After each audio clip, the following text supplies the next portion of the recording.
Bom, como eu disse anteriormente, o Ministério Público Eleitoral ainda não concluiu aí a análise de todas as contas de campanha dos candidatos que disputaram aí as eleições de novembro último, em especial os eleitos, né, que, como eu também já falei, já tomaram posse, já estão no pleno exercício do mandato. Mas agora sim, sobre isso a gente vai conversar com o promotor responsável pela análise das contas de campanha aqui na comarca de Rio Preto, que é o Dr. Carlos Romani.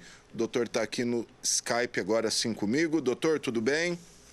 Tudo bem, boa tarde a você, aos nossos telespectadores. Muito bom. Doutor, e aí, como é que estão a análise dessas contas? Quem já teve conta aprovada? Não sei se o senhor pode falar os nomes de quem teve parecer contrário aí, porque ainda vai ser julgado pela Justiça.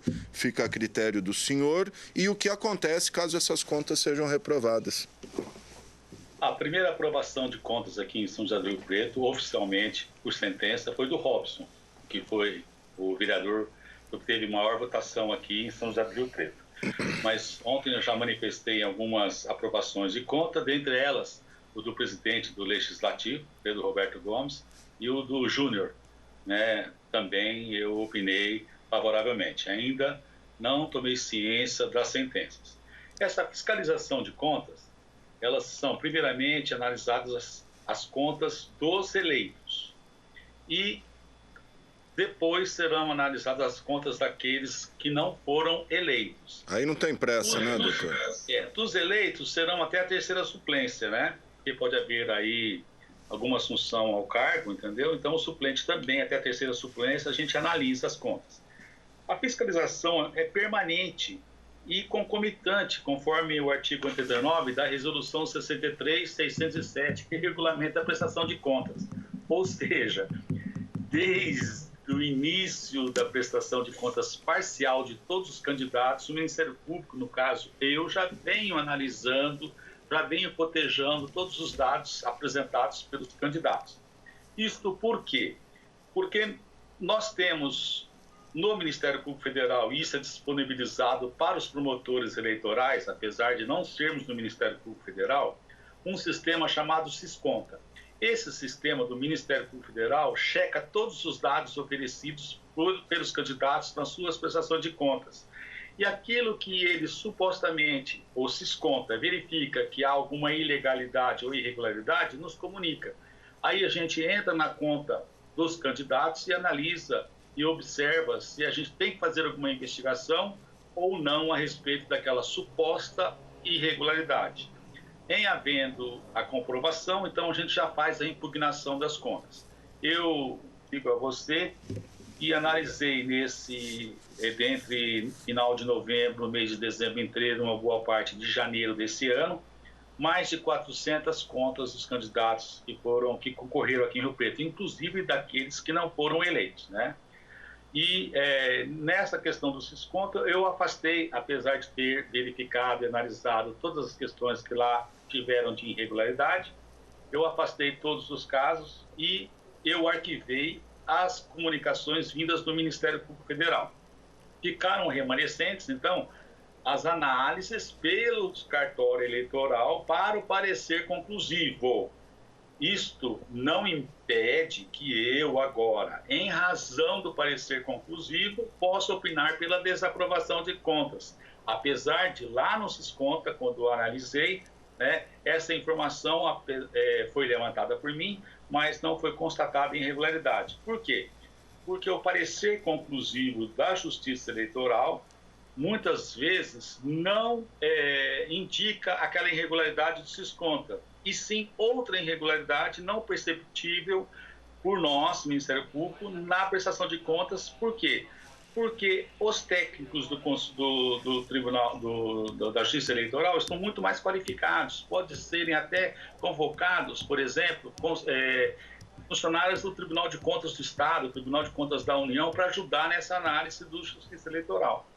Então, os indicativos de eventual desaprovação de contas feitas pelo relatório conclusivo da Justiça Eleitoral, muitas vezes não teve indicativo no Sisconta.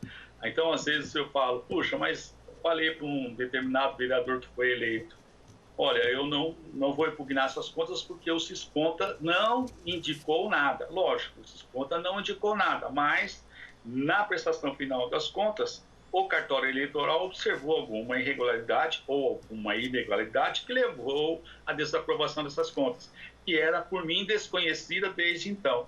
Então, eu não posso dizer que aquilo que eu falei antes seja verdade agora, já que nós tivemos um fato novo, uma situação da qual o Ministério Público não teve acesso e o Justiça Eleitoral teve.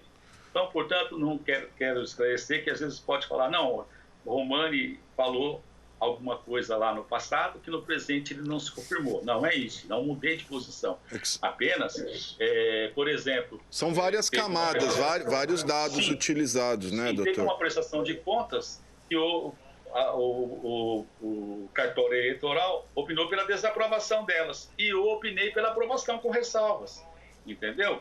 Porque eu interpretei que o candidato X esclareceu suficientemente para mim aquela falha ou aquela impropriedade, mas o cartório, o técnico da Justiça Eleitoral entendeu que não. Agora vamos aguardar a decisão do juiz. Ok. Pode... Doutora, interpretar que eu estou certo e o parecer conclusivo não o convenceu, entendeu? Um eleito que teve as contas, que possa ter as contas rejeitadas, o que acontece? Inclusive, o Diário deu uma notinha hoje, 2 vereadores eleitos, parece que tiveram parecer pelo senhor pela desaprovação. Caso a Justiça desaprove, o que acontece com esses parlamentares? Enfim, vou pedir para o senhor ser um pouquinho breve, que vai começar a sessão, doutor. Assim, no caso, existem punições não só ao partido, como também ao candidato.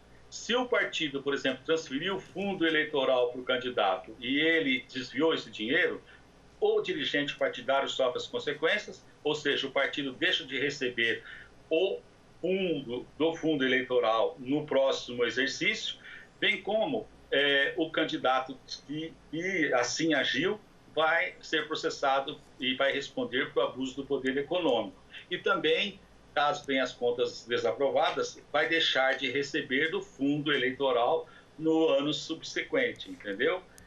Sem contar que, se o candidato se apropriou do dinheiro do fundo eleitoral, que é um dinheiro público, né? Ou o administrador da campanha, porque tem que indicar alguém que seja administrador da campanha dele, né?